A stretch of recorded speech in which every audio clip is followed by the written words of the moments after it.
Carromato del Pensamiento. Este programa radiofónico tiene como objetivo divulgar, dialogar y reflexionar sobre temas de interés y actualidad desde las ciencias sociales y humanidades.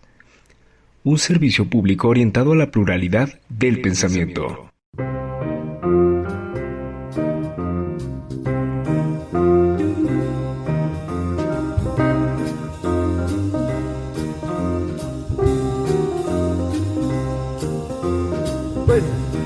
Bienvenidos a Carromato del Pensamiento. El día de hoy vamos a hablar sobre cultura política y tenemos el honor de contar con un invitado de lujo. Es el doctor Francisco Salinas Paz, quien, por cierto, voy a presumir, fue mi director de tesis en la licenciatura. Este invitado tiene un currículum muy extenso. En cuanto a sus estudios, se doctoró en filosofía y en antropología social y cultura en la Universidad de San Francisco en California, en el Institute of Integral Studies. Tiene una maestría en filosofía de la UNAM. De hecho, el doctor Gallegos me dijo el otro día que creo que estudió usted con Dussel. Él fue mi director de tesis, Dussel. Y la licenciatura del doctor es también en filosofía por la Universidad de Guadalajara. Tiene varias distinciones, un perfil PRODEP, es miembro del Sistema Nacional de Investigación, también es miembro de la American Psychological Association, es miembro de la Asociación de Filosofía Mexicana, y su actividad profesional se remonta a lo largo de ya 35 años, donde ha realizado distintas actividades como impartición de cursos, tiene seminarios sobre Hegel, también tiene seminarios sobre Marx, seminarios sobre Heidegger y sobre filosofía del siglo XX. También atiende temas de ética y epistemología. Ha dictado varias conferencias, el año pasado estuvo en la NASA y tiene dirigidas más de 20 tesis de licenciatura como de posgrado y ha participado en múltiples diseños curriculares, diseñado diferentes planes y programas de estudio.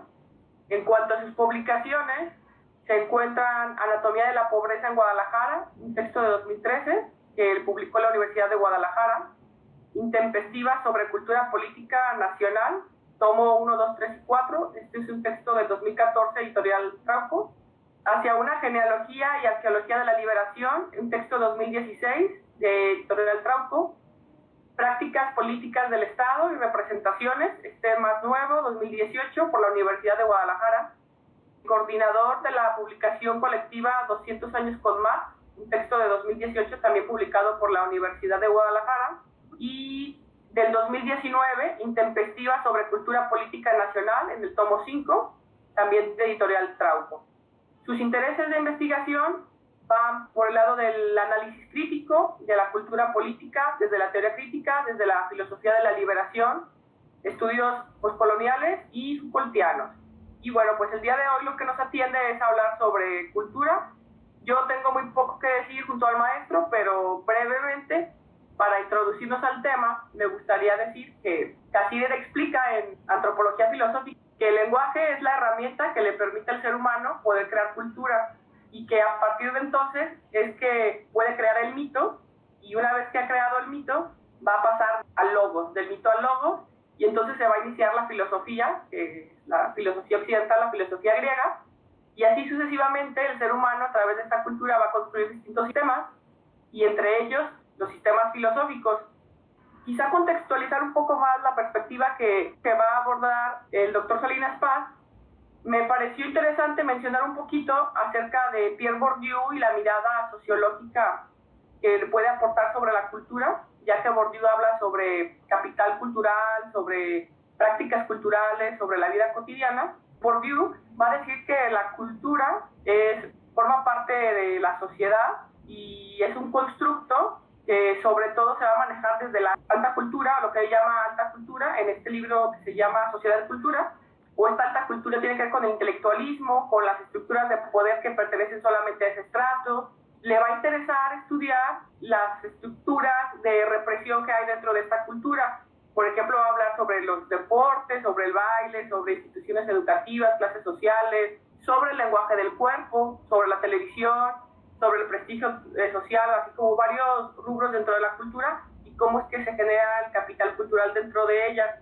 Sobre todo tiene una crítica neoliberalista, donde el papel de la dominación es preponderante. Esto del capital cultural sobre todo se enfocará en los excluidos, los otros, como parte de una lógica de un sistema que quiere perpetuar un privilegio y que mantiene una desigualdad, pero no lo toca desde el marxismo, desde el burgués o el proletariado, sino más bien que habla de su famoso espacio social y va a distinguir ahí distintos tipos de capital. Entre esos distintos tipos de capital está el capital cultural.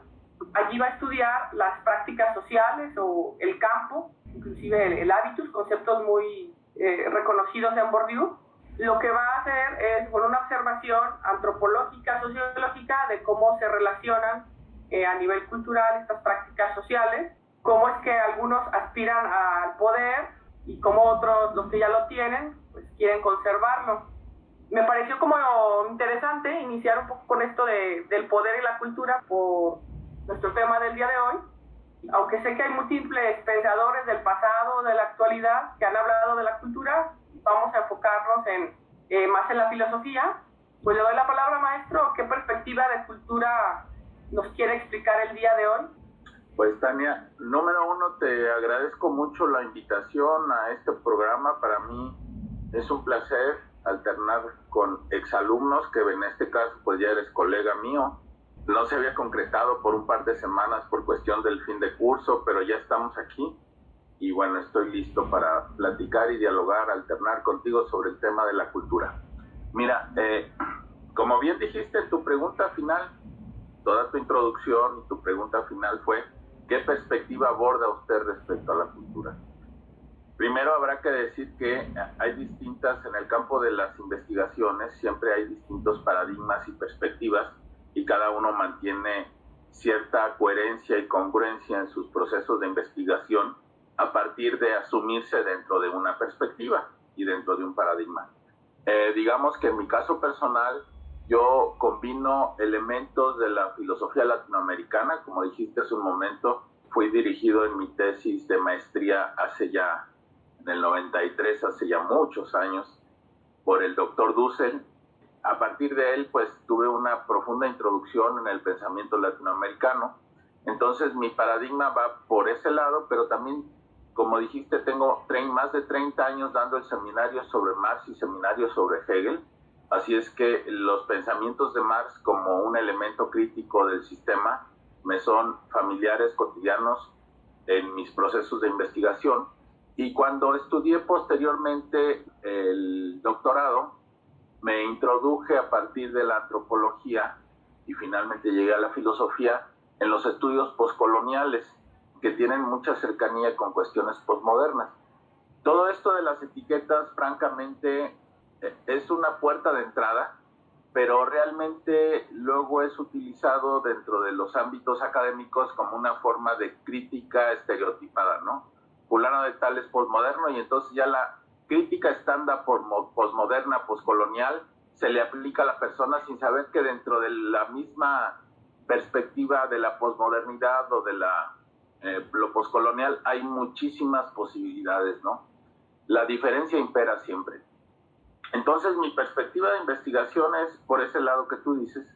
También utilizo en ocasiones elementos del constructivismo, pero bueno, a partir de todo este complejo, te podría decir que cultura, como tú lo dijiste al principio, hablaste del lenguaje. Lenguaje, lengua y habla son tres elementos muy básicos dentro del problema de la cultura y de la lingüística. El lenguaje es la capacidad que tenemos los seres humanos de usar una lengua. Y la lengua es un sistema de signos que nos permite interactuar con la realidad. Tener una cultura es justamente tener una lengua. Y esa lengua, que es el sistema de signos que nos permite interactuar con la realidad, es la que nos permite caminar por la ciudad, porque hay indicaciones, es la que nos permite votar, porque hay indicaciones para ir a votar, es la que nos permite ir a trabajar, porque no, es imposible trabajar sin ejercer esa lengua. Cotidianamente a la lengua se le llama idioma, pero en términos técnicos toda lengua también es un código. Y cada uno de nosotros, en el momento que hacemos uso de la palabra, que nos movemos, que hacemos gestos, que interactuamos con los demás, con las instituciones, que leemos las instrucciones, el reglamento institucional, etcétera, estamos haciendo uso de una lengua para poder introducirnos en esa cultura y poder hacer, digamos, jugadas personales dentro de esa cultura. Y esas jugadas personales es a lo que se le llama habla. Este sistema de signos incluye, por ejemplo, yo ahorita estoy con el número 3 frente a la cámara. Incluye gestos, incluye movimientos corporales, y son los que utilizamos para poder movernos dentro de los contextos sociales en que nos movemos los seres humanos. Todos tenemos un tipo de cultura, un tipo de código y ejercemos cierto tipo de habla. Como vivimos en una sociedad altamente excluyente, hay sistemas de signos que son objeto de burla, de bullying por los otros, y entonces ahí empieza un proceso de exclusión, de establecer una relación con los demás. Esa es mi perspectiva. En resumen, te hablé de cuál es mi perspectiva de investigación, cuáles son los paradigmas teóricos en los que me muevo, y un ejemplo y una caracterización de lo que es cultura. Entonces, aquí estamos hablando de cultura en general, ¿no? Y todo lo que interviene en ella. Y en cuanto a la cultura política, ¿en qué punto se convergen o se conectan? Pues mira, sí, correcto. Es imposible en esto que te acababa de decir de cultura, pues se requiere por lo menos de dos. Pues se requiere de dos para el ejercicio del habla. Hablé de lenguaje, la capacidad para intercambiar signos, lengua, un específico sistema de signos, y habla, que son las jugadas personales que hacemos dentro de una lengua o idioma específico. Ahora, para que exista esto, se requiere un contexto social. No hay la posibilidad de que nadie aislado del universo pueda construir su propio código y su propia lengua, habla y lenguaje. Uno de los ejemplos históricos famosos es Helen Keller, que nació con sus 5 sentidos, pero a los 11 meses de vida perdió el sentido de la vista y del oído. Y así vivió hasta los 11 años sin ningún tipo de sistema de signos que le permitiera establecer una relación ordenada con la cultura. Y cuando aprendió el sistema braille de signos, tocados en la palma de su mano por su maestra que se llamaba Anne Sullivan, en ese momento ella desarrolló la capacidad de intercambiar signos, desarrolló una cultura y finalmente llegó a ser doctora en Derecho por la Universidad de Nueva York. Si la gente que nos está viendo googlea Helen Keller y John F. Kennedy, hay algunas fotografías donde ella visita a John F. Kennedy ya mayor en la Casa Blanca. Bueno, ¿en qué momento? La pregunta, ¿en qué momento se vincula con la política? Bueno, hay una trama muy fina que separa las relaciones interpersonales de las relaciones políticas. De hecho, hay espacios en que se confunden. Una relación política es una relación institucional donde un grupo de individuos interactúa dentro de una cultura. Puede haber hasta políticas familiares, puede haber políticas institucionales. Probablemente la más compleja de las políticas institucionales que los seres humanos hemos desarrollado ha sido la existencia del Estado. El Estado es una mega institución que establece reglas para gobernar a millones de personas. Esas reglas les llamamos leyes. Y esas leyes pasan por todo un proceso y un procedimiento para legitimarlas y que todos los habitantes de una población las atiendan, las respeten, y aquel que no la respeta, pues entonces se ve ante la necesidad de enfrentar una pena. Vamos a poner un ejemplo a propósito de Jalisco, el estado en donde estamos. Aquí en Jalisco recientemente ha sido muy polémico el proceso legislativo y político para obtener préstamos en nombre del estado de Jalisco. Hay un procedimiento político previamente establecido que supone la intervención de ciertas instituciones y ponerse todos de acuerdo para que se pidan préstamos a bancos privados y el estado de Jalisco responda ante esos préstamos. Ahí estamos hablando de una cultura política. Y hablamos de cultura política inclusive cuando estamos aislados del mundo y consumimos un refresco, por ejemplo. El hecho de consumir un refresco es resultado de participar en una cultura. Y decir que el refresco me satisface, tener deseo por el refresco, pasó por todo un proceso cultural hasta el momento final en que alguien toma un refresco, una gaseosa, el refresco por antonomasia, el icónico de todos, la Coca-Cola, la lleva a su boca y la consume. El llegar a este producto final pasa por un montón de procesos, y esos procesos, entre otros, están los procesos de la cultura política, porque hay una institución que se llama Empresa Privada Coca-Cola, que establece procedimientos, que tiene una forma de comunicarse con el gobierno, en ocasiones de mucha complicidad, que tiene una forma de comunicarse con el público consumidor, y todo este contexto es una mezcla compleja de cultura, donde hay decisiones personales, deseos, que pueden ser objeto de estudio de la psicología, la psiquiatría, etcétera, donde hay relaciones institucionales que pueden ser objeto de la sociología. Decía que el objeto de la cultura política no está claramente determinado, sino que hay una relación porosa y compleja con todo lo que corresponde a lo humano. Entonces no es como en el objeto de la biología. El biólogo puede decir, estoy analizando una planta determinada, y esta planta tiene esta y esta y esta característica, y no hay duda de que es la planta que es mi objeto de análisis. En el caso de la cultura, como toda cultura es porosa, intertextual, es muy difícil determinar con la misma precisión el objeto de estudio de la cultura. Y eso la hace tener características de una disciplina distinta de la biología, que es el ejemplo de la ciencia más realista que tenemos. Esos son los espacios. Justo ayer estoy conectando a una situación en particular sobre esta conexión de cultura y política. Estaba escuchando, viendo una entrevista de 3 periodistas de La Jornada, donde estaban hablando cómo a nivel nacional ya se había cumplido el guardarse en casa por el COVID, y que pues las personas ya empezaron a salir, y una periodista dijo, es que a la política, al político, no dijo si jefes de Estado o presidentes, le han faltado herramientas de control. Inmediatamente pensé en Foucault. Me asustó un poco lo que dijo, pero independientemente de lo que podamos pensar al respecto, lo que ella decía es un poco revelando su explicación sobre que la cultura y la política tienen que intervenir, y de pronto pareciera que el territorio no está muy marcado, porque cuando la gente no ha tomado las decisiones de protección necesarias, necesitaría intervenir el Estado, en esta situación que usted explicaba de estas leyes, para poder guardar un equilibrio, por decirlo bonito, ¿no?, en esta situación. Sí, mira, el asunto está en que todo fenómeno de cultura política no parte de cero, sino que parte de un contexto ya previamente estructurado. Y te voy a poner un ejemplo histórico para luego traer la analogía al momento en el que estamos.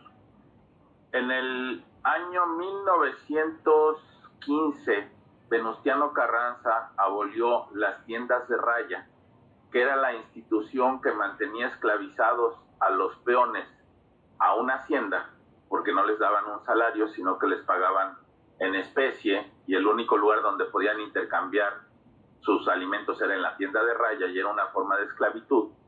Cuando Venustiano Carranza abolió las tiendas de raya, las personas se vieron en la condición libre, capitalistamente hablando, de poder contratarse en cualquier lugar, que es lo propio del capitalismo, es el tipo de liberalismo que promueve, ¿verdad? Sí. Y los peones no sabían qué hacer con su libertad, porque tenían el hábito de estar encasillados y metidos en una hacienda determinada. Ahora, nosotros como país, y esta es una generalización, pero podría poner ejemplos, habrá casos particulares que se salgan de la generalización. Nosotros hemos vivido a lo largo de los últimos 50, 60 años un estado absolutamente hegemónico, excluyente, opresivo, simbólicamente violento siempre, y en ocasiones física y militarmente violento. Está marcada la historia de nuestro país por 1968, por el halconazo, y de ahí podríamos hacer una serie de elementos de violencia física hasta llegar a los desaparecidos de la Escuela Normal de Ayotzinapa.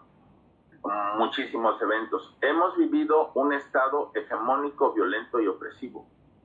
Y entiendo yo que la postura del actual presidente de la República, del que yo no soy fan y yo no apoyo, pero tampoco rechazo cuando veo que hay cosas positivas, su nueva postura es justamente respecto al COVID-19, el gobierno federal le ha estado dando autonomía y posibilidad al pueblo para que se mueva y que tome sus propias decisiones, pero parecería que como venimos de un hábito de 70 años de un gobierno hegemónico violento, pues entonces habrá quien no sepa qué hacer con su libertad.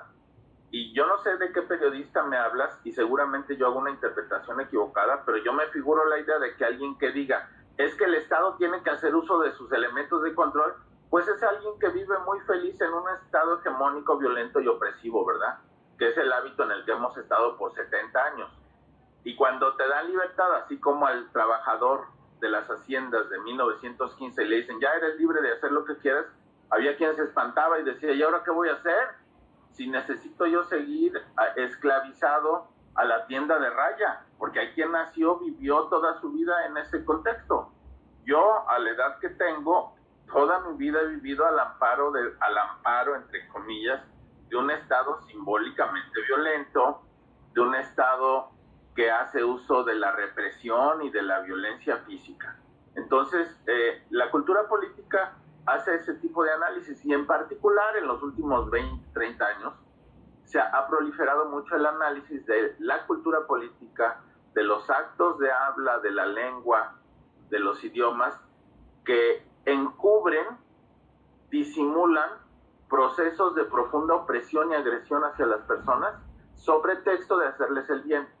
Y entonces es importante descifrar estos códigos culturales que encubren esos problemas, porque estamos habituados en ocasiones a la opresión y no sabemos qué hacer. De hecho, no sabemos ni tan siquiera cómo decir que nos están oprimiendo.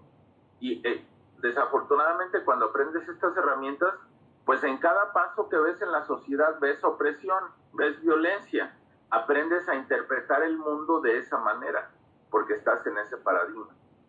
Y además de la opresión, ¿cuáles serían otras características identificables sobre la cultura política, como para que las personas que nos escuchan puedan identificar dentro del movimiento social, detectar cuáles son esos factores para que los puedan repensar, ¿no? Y inclusive podamos ser más libres.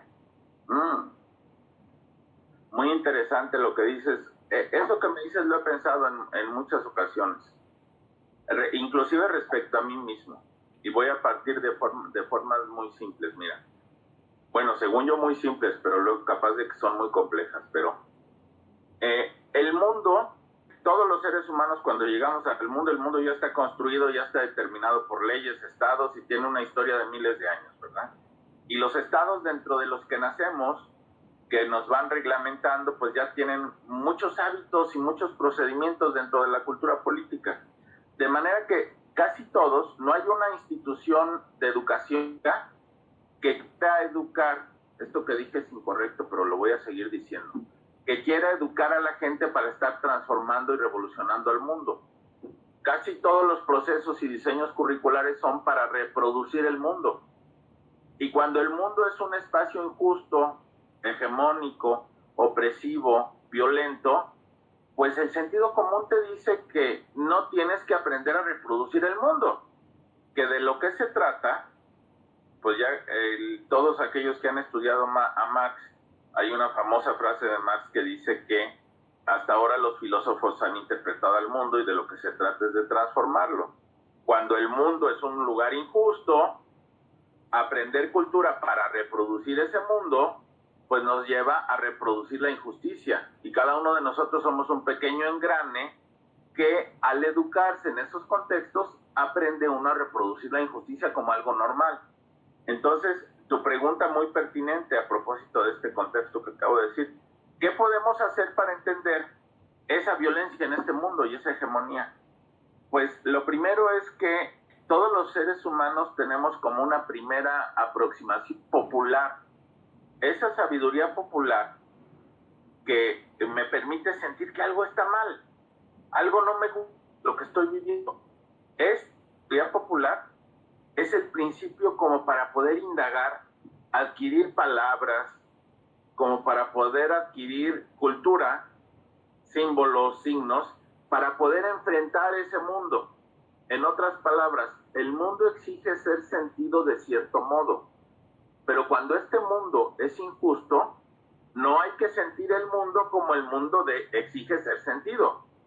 Y entonces todo esto parte de la forma más simple de relacionarme con el mundo, que es la sensación. Cuando yo tengo la sensación de que algo está mal, simple y sencillamente te voy a poner un ejemplo muy simple. En estas jerarquías burocráticas, opresivas en las que vivimos, los jefes tienen un escritorio y los subalternos o los subordinados, porque los seres humanos estamos ordenados ordinalmente, y unos son más importantes y otros son menos importantes. Y entonces los jefes se dan el lujo de hacer esperar a los demás horas afuera de su oficina. Y hay oficinas que hasta tienen doble puerta. Y entonces el jefe ya se fue y ni te diste cuenta. Ese tipo de conductas o ese tipo de escenarios, que son escenarios muy generales que estoy figurando aquí en la plática, nos hacen sentir mal. Cuando tú estás esperando 2, 3 horas a alguien para que te haga el honor de recibirte en su... y además se le llama servidor público a esa persona, ¿verdad? Sí. Cuando tú estás esperando 2, 3 horas y no te atiende, y en ocasiones no hay doble puerta, en ocasiones pasa por enfrente de ti y te dice, con permiso, ya me voy, no tengo tiempo, tengo cosas muy importantes que hacer. Traducción, tú a mí no me eres importante. Cuando uno percibe eso, en mi caso personal, ahora tengo herramientas como para decir por qué está mal y todo el contexto, pero cuando yo lo percibí hace 30, 40 años, pues yo sentía que estaba mal, me sentía incómodo, pero no tenía la capacitación, ni las herramientas, ni los lenguajes para poder especificar de manera argumentativa, racional, por qué estaba mal. Bueno, tú me preguntas, ¿qué podemos hacer para ser más libres? En todo esto que te acabo de decir es, número 1, si el mundo es injusto y el mundo exige ser sentido de cierto modo, hay que aprender a sentir el mundo en forma distinta.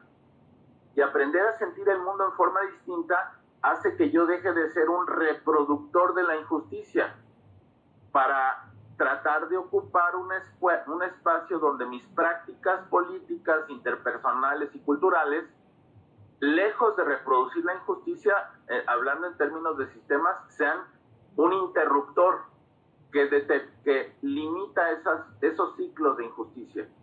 Ahora, esto no quiere decir que yo soy responsable de la transformación del mundo, ¿verdad? Eso quiere decir que yo interpreto el mundo de una forma distinta. Y esa interpretar de una forma distinta me hace disidente, o sea, decir el mundo en forma distinta. Me hace estar en protesta ante el mundo, me hace ser crítico. Y todas estas características, cuando se ven desde el mundo injusto, pues todo esto es ruido en términos de comunicación. Todo esto es un sinsentido, porque las personas que están insertas acá en su privilegio, cuando ven estas disidencias, estas resistencias, estas oposiciones, pues no le encuentran sentido, porque no tienen el código para poder comprender que es algo distinto. Simplemente lo ven como ruido, lo ven como, y estos revoltosos, y estos mugrosos, y entonces empiezan unos a otros a llamarse de distintos modos. Esto que te estoy platicando ya va figurando la idea de que existen diferencias culturales que son insalvables. Y estas diferencias culturales insalvables entre grupos que piensan distinto, en términos técnicos se llama inconmensurabilidad. Es la incapacidad que tenemos para reducir dos sistemas culturales a uno solo. Pero hay una filosofía que se llama dialéctica, que se especializa justamente en de dos mundos distintos y de dos perspectivas distintas hacer una sola. Cuando Hegel, yo me imagino, perdón por la ironía, cuando Hegel veía dos bebidas separadas, seguramente hacía una sola. O sea, la lógica dialéctica tiene como Kant, a propósito de la crítica de la razón pura. Y a partir de la unidad de los distintos resulta que La gente que quiere que se reproduzca el mundo es la gente que limita, desecha y excluye la diferencia. Y cuando yo veo una marcha por la unidad, y cuando yo oigo frases, por ejemplo, que dicen, hay que jalar parejo, el jefe nos pide la ayuda, todos vamos para lo mismo, no seas negativo, etcétera, etcétera, pues inmediatamente pienso son retóricas para anular la diferencia. Y esas retóricas que anulan la diferencia, en un mundo injusto, sirven para reproducir la injusticia, así como en el mundo en el que estamos. Se me vienen como algunas ideas a la mente respecto a sus ideas y sus ejemplos. Por ejemplo, sobre la diferencia y esta política de querer generar unidad, Bauman dice que no hay que juntarse con la gente que piensa igual que uno, justamente apelando a esto, a la tolerancia. Para empezar con la tolerancia, ya ni llegamos a la aceptación, el que piensa distinto para poder construir a partir de eso, o para no estarme reafirmando todo el tiempo.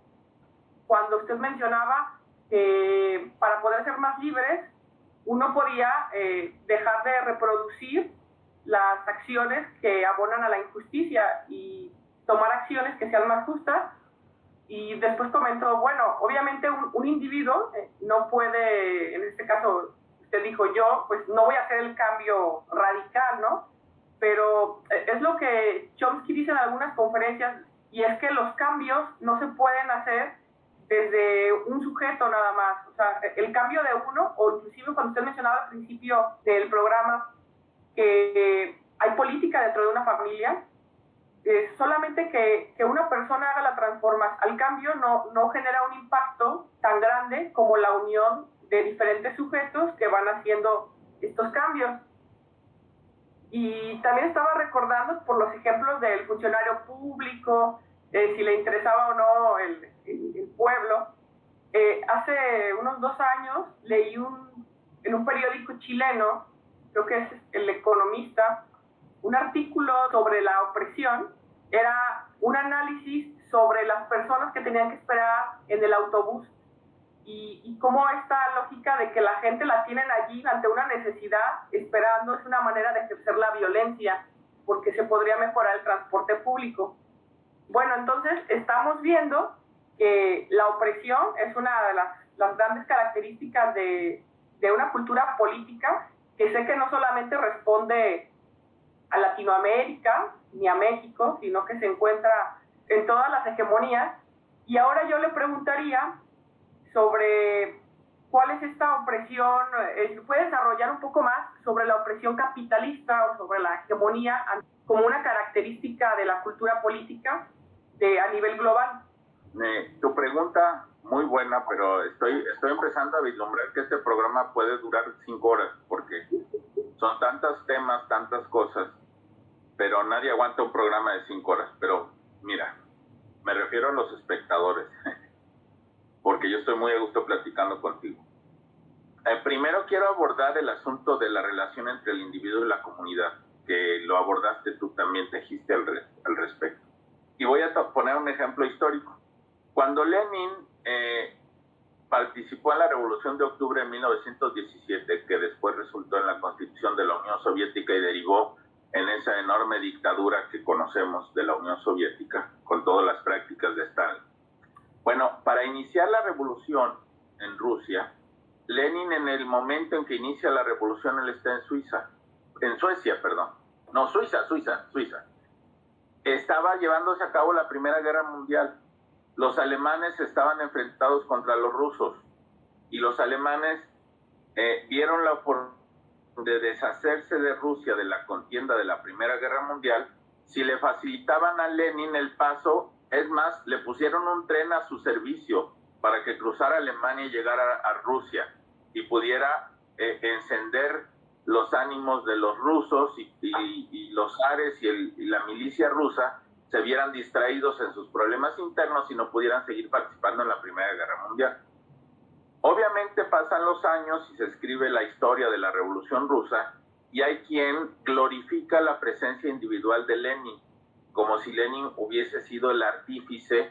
Sí, por supuesto que era el líder de la revolución, pero si a Lenin no le hubieran puesto ese tren para que cruzara Alemania y llegara a Rusia, pues nunca hubiera resultado la historia que ahora conocemos. Ahora, en todo movimiento histórico, siempre hay hechos que se salen de la voluntad de los propios participantes del movimiento histórico. Esto se puede llamar de muchas formas. Y sé que es polémico lo que voy a decir, pero Adam Smith le llamaba en economía esto la mano invisible. Y Hegel le llamaba la astucia de la razón. Y los católicos le llaman el Espíritu Santo. Son espacios inexplicables que resultan de la unión de un complejo de elementos dentro de una comunidad. La transformación de esta injusta sociedad y estado en el que estamos, evidentemente que no es responsabilidad de ningún individuo. Pero con la participación de todos, tendremos que hacer esa transformación. Pero no basta la participación de todos, porque hay elementos en la historia, mismo Engels lo dice, que escapan al control de los miembros de esa comunidad. Y esos elementos que escapan es lo que hace impredecible la historia antes de ser escrita. Porque una vez que la historia ya es escrita, pues parecería como que todo estaba ya engranado, ¿no? Como que era una maquinaria. Pero eso es resultado de que el historiador esté escribiendo la historia. Los eventos, yo quisiera que este país y que América Latina y que el mundo no fuera tan injusto, tan violento y tan opresivo y excluyente como lo es.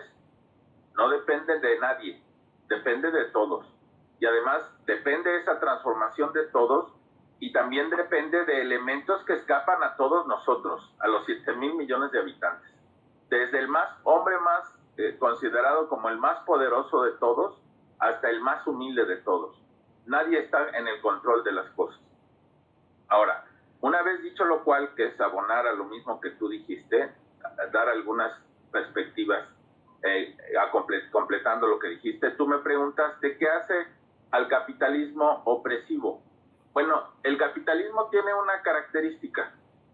El capitalismo atenta contra las fuentes de su riqueza. Atenta contra la naturaleza y atenta contra la vida humana. Estamos en el límite en el que si seguimos siendo productores capitalistas en el mundo globalizado, me van a decir, es que fulano no es capitalista. Sí, hay especificaciones, hay contextos específicos. A lo mejor tú misma o yo mismo no soy capitalista en el sentido individual, pero estoy inmerso en un sistema capitalista. El capitalismo atenta, te repito, contra las dos fuentes de la riqueza, que son el trabajo y la naturaleza. Y ahorita está en condiciones de acabar con la vida humana. Estamos llegando a sistemas productivos capitalistas donde corre peligro, lo repetí ya 2 veces, corre peligro de aniquilar la vida humana, pero no aniquilar la vida. Me gusta poner el ejemplo de Chernóbil. En Chernóbil, cuando sucedió aquel evento, aquella tragedia atómica, y sacaron a toda la gente para evitar muertes humanas, pues quedó solamente el hábitat natural. El día de hoy, más de 20 años después, creo que 30, no me sé la fecha exacta, ha proliferado la vida no humana en Chernóbil. Probablemente con algunas modificaciones genéticas en algunos casos, pero ha proliferado la vida. Lo que nosotros estamos atentando en el capitalismo es contra la vida humana y estamos aniquilando las condiciones de posibilidad de la reproducción de la vida. Aquí el problema no son los seres humanos, el problema es la forma en que los seres humanos nos organizamos y desarrollamos algo que se llama cultura y privilegiamos formas de cultura. Una de ellas es la cultura capitalista. La cultura capitalista desarrolla una política hegemónica. Es una palabra muy llevada y traída y te voy a mencionar una forma simple de hegemonía. La diferencia entre dirigir y dominar es justamente la hegemonía. Es necesario que los seres humanos dirijamos, es necesario tener líderes. Y no todos son líderes en todo momento. En algunas ocasiones uno es líder, en otras ocasiones otro es líder. Cada quien en momentos distintos, por circunstancias distintas. Pero cuando el que dirige simula dirigir el estado en el que vivimos, porque simula dirigir, pero realmente domina. Y la periodista que tú me decías, que ya es un invento en mi cabeza, esa periodista, no sé ni su nombre ni su conducta específica, diciendo que el Estado debe de exigir, debe dominar, pues es una periodista que, en otras palabras, ubicándole en el contexto, es una periodista que está exigiendo hegemonía. O sea, domíname. Hay un concepto muy cercano a esta relación entre dirigir y dominar, que es el concepto autoridad. Alguien que dirige es alguien que tiene autoridad. La autoridad, no me sé la definición etimológica, pero sí sus conceptos etimológicos. Tener autoridad es tener la capacidad de hacer progresar. Pero una cosa es yo exigir autoridad y otra cosa es que el otro me conceda autoridad. La autoridad es una forma de dominio.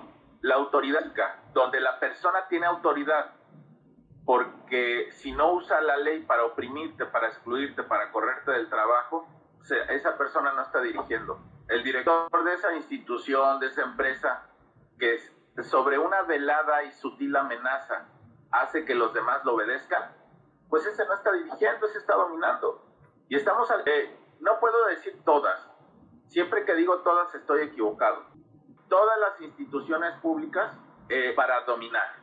Todas las instituciones públicas de este país, y podría decir del mundo occidental, tienen las condiciones de posibilidad para dominar, simulando dirigir.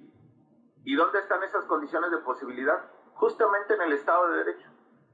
Porque el uso del derecho supone que en las instituciones públicas los subordinados tienen que obedecer las órdenes del jefe, siempre y cuando estén en el marco de la ley, ¿verdad? Y entonces tú, como subordinado del jefe, tú sabes que tu jefe puede hacer uso de la ley para atacarte por desacato de una orden. Y entonces están dadas las condiciones para que los que dirigen cualquier institución pública por el Estado de Derecho, están dadas las condiciones para que domine. Yo no digo que todos dominan.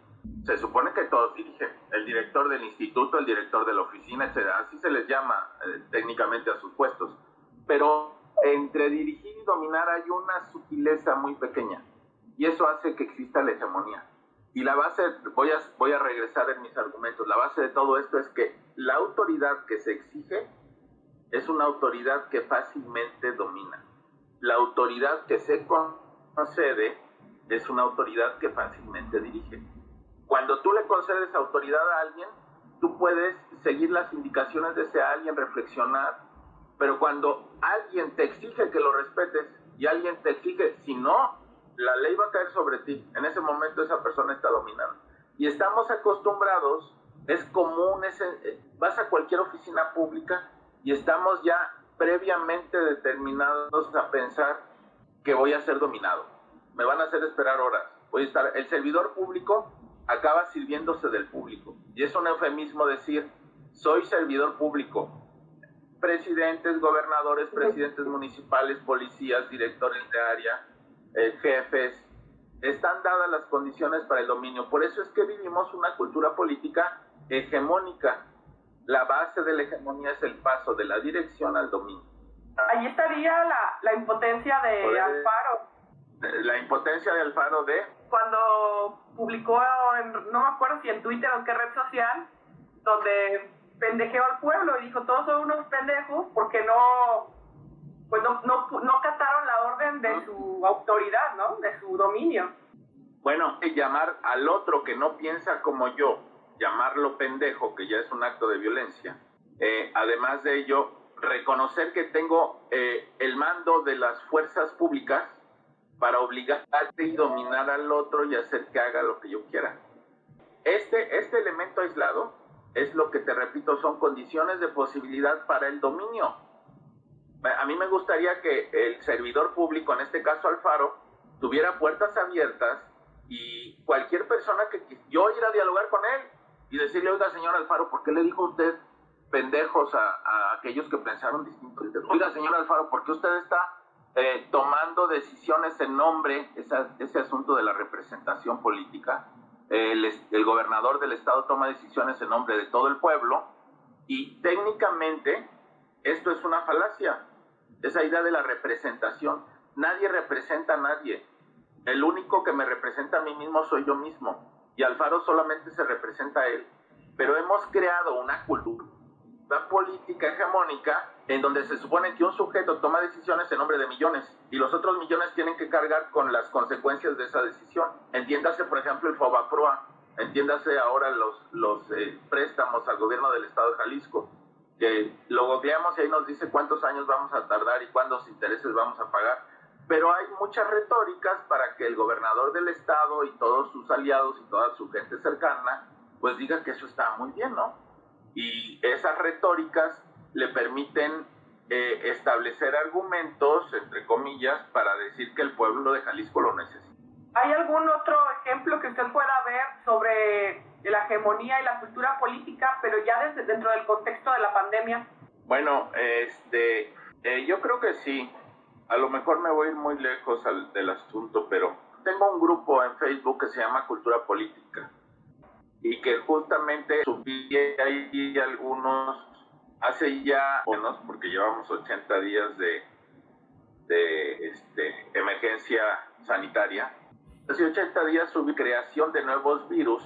Está totalmente determinada por nuestra forma de producir alimentos y que las formas industriales de producir carnes en China, en la región donde surgió el virus, pues es resultado de esas formas productivas. Entonces, aquí tenemos que el producir bajo el modo de producción capitalista crea las condiciones de posibilidad para la generación de virus y para la diseminación de estos virus. Y el COVID es un específico ejemplo. Es probable que en el futuro nos sigamos encontrando con este fenómeno de la creación de virus que son resultado de los modos de producción capitalista que en búsqueda de la productividad para la comercialización, que no para satisfacer las necesidades humanas, porque el capitalismo lo que le interesa es la ganancia, en aras de esa ganancia, no para satisfacer necesidades humanas, se desarrollen procesos productivos que den este tipo de resultados aleatorios, que es la creación de virus. El COVID-19, yo no podría decírtelo con todos los argumentos científicos, pero hay serias sospechas de los científicos que es resultado del modo de producción de carne industrializado en la región de China donde surgió este virus, que han surgido otros 4 o 5 virus en los últimos 20 años, resultado de ese proceso. Sí, hay una relación estrecha. Hay múltiples factores, ¿no?, que se pueden analizar dentro de la cultura política y de la pandemia. Pues simplemente ya hemos mencionado las autoridades pues, y su autoritarismo. Hemos hablado, bueno, simplemente lo que se está viendo en Estados Unidos, la forma de control que está viendo. A mí me llama mucho la atención que ante esta emergencia sanitaria las personas hayan decidido salir y manifestarse. Me parece un acto de heroísmo, definitivamente, de que estamos en un momento, unos más, unos menos sensibles, porque estamos en casa, porque la vida social se ha cortado, que creo que estamos totalmente vulnerables ante las injusticias, y allí yo estaría viendo que hay personas que se están resistiendo a las formas de control, a las formas de poder, a las restricciones, a pesar o con el riesgo de contagiarse de una enfermedad.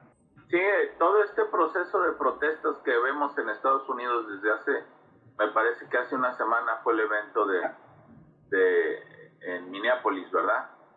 Son resultado justamente de que nosotros vivimos en nuestras comunidades, en nuestros estados, vivimos un contrato. El contrato que tenemos, que no es comercial, que es el famoso contrato social de Rousseau, establece que nos reunimos todos para que entre todos podamos ayudarnos a todos, ¿verdad? Y este contrato permite que independientemente de nuestra condición personal, racial, de nuestra preferencia de género, de la cultura a la que pertenecemos, de nuestras ideas, todos vamos a colaborar para que todos podamos mejorar nuestras condiciones de vida. Mejorar nuestras condiciones de vida es tener una vida digna. Pero si en lugar de eso resulta que alguien llega y a otro alguien se le para en el cuello y lo asfixia y lo mata, pues ese alguien que está haciendo esa agresión está rompiendo el contrato social. Y si yo rompo el contrato social y los demás se sienten amenazados porque yo constantemente estoy rompiendo el contrato social, pues los demás van a decir, no sigamos el contrato, ¿verdad? Así es como cuando tú firmas un contrato comercial, no social, un contrato comercial de que vas a pagar una renta y resulta que no la pagas, si no la pagas, bueno, pues la persona que te está arrendando el local va a querer disolver ese contrato. Va a decir, sé que estoy mezclando un contrato comercial con uno social y prácticamente ya me vi cara de capitalista a mí mismo, ¿verdad?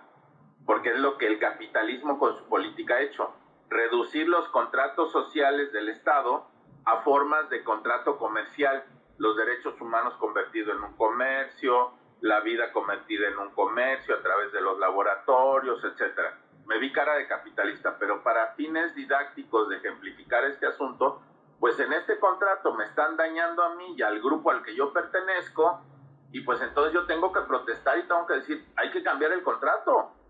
Y cambiar el contrato es una amenaza para las personas que viven en el privilegio. Y entonces el que vive en el privilegio dice, no hay que cambiarlo, hay que seguir con el mismo contrato social, hay que seguir operando igual, porque seguir operando igual me significa vivir en el privilegio.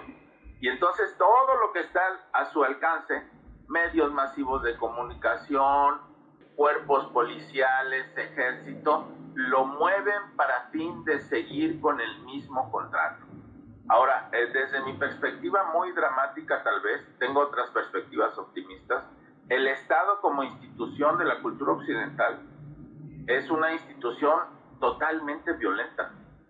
Es imposible que un Estado represente los intereses de millones de personas. Y el Estado toma decisiones en nombre de la representación de esos millones, pero realmente privilegiando un pequeño grupo y convirtiendo los intereses de ese grupo en los intereses de toda la nación. Creo yo que parte de la solución a este problema, y el que yo lo crea no quiere decir que sea la solución, porque es la expresión de un individuo. Y si esa fuera la solución y yo me convierto en el líder que domina y manipula el mundo, entonces ya regresamos otra vez al mismo esquema. Pero solución a este problema justamente es una cultura política que elimine el Estado como es visto el día de hoy en la cultura occidental. Como el Estado, el espacio institucional que no son los que crean los espacios para que el pueblo tome la decisión. Y a eso se le llama plebiscito. Nuestra Constitución y la mayoría de las constituciones de la cultura occidental están fundadas en la idea de la representación de Montesquieu, no en la idea de la representación de Rousseau. Y la de Rousseau habla que el pueblo tiene que tomar decisiones. Y el pueblo suizo tiene en su constitución justamente esa idea de que los plebiscitos son los que toman las decisiones. A mí me encantaría que en lugar de tomar la decisión de un préstamo para el Estado de Jalisco, un pequeño grupo de gentes tomando los destinos de todos los jaliscienses, esa decisión fuera una decisión colectiva. Entre todos los jaliscienses decidir si sí se toma el préstamo o no. ¿Por qué me excluyen a mí de la toma de esa decisión? Porque hay una cultura política en donde se supone que tú vas, depositas tu voto hace que un sujeto sea representante de un territorio y ahora ese sujeto toma decisiones en nombre tuyo. La representación política, la representación literaria, la representación epistemológica es un tema del que yo estoy, en la epistemológica, del que yo estoy investigando porque es parte de los procesos de violencia en los que estamos. ¿Cómo eliminar esa representación? ¿Cómo construir saberes eliminando la representación? La única posibilidad es que todo el mundo tome la voz. Y tenemos herramientas para que todo el mundo tome la voz. Tenemos estas herramientas en las que tú y yo estamos. Tenemos celulares. Con los celulares ya podemos nosotros enviar dinero de una cuenta a otra. Con los celulares podemos hacer consultas y podemos validar 1000 cosas. Todos debemos de participar, que les escuche la voz de todos. Nada más que al que vive en el privilegio, pues esto le da terror, ¿verdad? He oído a Pedro Ferriz de Con en distintas... Es una cosa verdaderamente grotesca, ¿verdad? Hace poco una llamada telefónica que se hizo pública, donde llama pues, a la gente, la gente que votó por el presidente ni paga impuestos, y es que prácticamente dijo es gente que no sirve. Sí, bueno, la manifestación del domingo que hubo a nivel nacional, el famoso claxonazo, donde cierto sector de la sociedad, muchos quitando los acarreados, los que tienen los privilegios, que le están dejando de tenerlos o que también han sido afectados por la pandemia y no les han gustado las decisiones políticas que se han tomado a nivel federal, pues están renuentes y están rechazando justamente las decisiones que hay para todos, ¿no? Pues sí, el que vive en el privilegio, cuando ve que sus privilegios ya no funcionan más, pues entonces se manifiesta. Pero tiene todo el derecho de manifestarse. Sí. Hay que decirle, bueno, tu manifestación para mantener las cosas como están es una manifestación para mantener privilegios. Y todos los seres humanos ante la ley somos iguales y todos tenemos derecho a tomar decisiones y todos debemos participar de los procesos de las decisiones, no a través de la representación, porque esa es una forma muy violenta. Las cámaras de diputados y de senadores es un mega aparato institucional que legitima la violencia simbólica, porque hace valer los intereses de un grupo en nombre de toda la nación. Y luego ya tenemos algo que se llama el Diario Oficial de la Federación, donde se publican leyes y todo el mundo tiene que acatarlas. Y el que no las acate, pues entonces va a ser sancionado. No todos, porque no todas las leyes operan del mismo modo para todos, ¿verdad? Porque los mismos abogados están convertidos en parte de un proceso de injusticia. No todos los abogados, pero hacer funcionar la ley para mi cliente, pase lo que pase, para algunos abogados es premisa, ¿no? Y hacer funcionar la ley para mi cliente puede producir en algunas ocasiones grandes injusticias. Y todo esto tiene que ver inclusive con la capacidad económica para tener el mejor bufete de abogados con las mejores relaciones para que la ley opere a mi favor, ¿no? Maestro, para ir cerrando nuestro tema, ¿le gustaría cerrar con alguna idea en específico? Yo me quedé con... yo estaba pensando que había que hacer un ejercicio consciente de nuestro hacer en esta cultura política, porque a partir de eso es que podríamos hacer cambios, transformaciones hacia una sociedad más justa. Usted estaba hablando de la participación, ya lo integré a mi conclusión. Sí, mira, me preguntaste entre varias cosas a lo largo de la entrevista, cómo hacer para, con otras palabras, pero quiero reinterpretar el sentido, cómo hacer para enfrentar este mundo injusto. Mira, una de las herramientas que se han utilizado por parte de los grupos en privilegio para reproducir sus privilegios es el uso del deseo.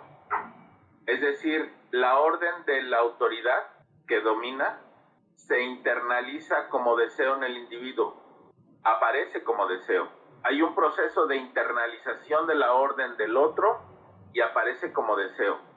Entre esos deseos está deseo ir a votar, deseo tomarme una Coca-Cola, deseo ir a hacer 4 horas de antesala ante la oficina, deseo jalar parejo y unirnos todos al gobernador del estado. Creo yo que el primer paso para, como individuo, percatarme de si estoy siendo dominado es cuestionar mis propios deseos. ¿Por qué deseo una Coca-Cola? ¿Por qué deseo hacer 3 horas de antesala ante el sujeto? ¿Por qué deseo ser evaluado? ¿Por qué deseo tener certificado de calidad? ¿Por qué deseo cumplir con las normas de calidad? Si el resultado de mi pregunta de por qué deseo eso es en beneficio de un grupo y en dominio de mí mismo, pues en el planteamiento resulta muy claro, ¿verdad? Pues estoy siendo un engranaje más de la reproducción de la injusticia. Lo primero es pensar mis deseos, pero para pensar mis deseos debo de poner en juego mi identidad, porque mucha gente tiene una identidad fija y sustantiva y entonces ya no pone en juego sus deseos ni en cuestionamiento sus deseos, simplemente los reproduce. Entonces aquí hay un juego complejo personal. Creo yo que partir de estos elementos nos permitiría enfrentar de un modo distinto la cultura política en la que estamos. La solución, nadie tiene la solución a los problemas. Como decía hace un momento, todos debemos de participar. Va a haber elementos que salgan al control de todos, pero que van a resultar en una mejora de las condiciones de la cultura política. Muchas gracias, maestro. Soy, la verdad, muy orgullosa de haber podido conseguir esta entrevista con usted. Gracias a las personas que nos escucharon. Nos vemos en el próximo episodio. No sin antes decirles que nos pueden escuchar en nuestras plataformas. Pueden vernos en YouTube, escucharnos en iVoox, Spotify y iTunes. Y también estamos en las redes sociales, en Instagram y en Facebook. Y nos vemos en el siguiente episodio.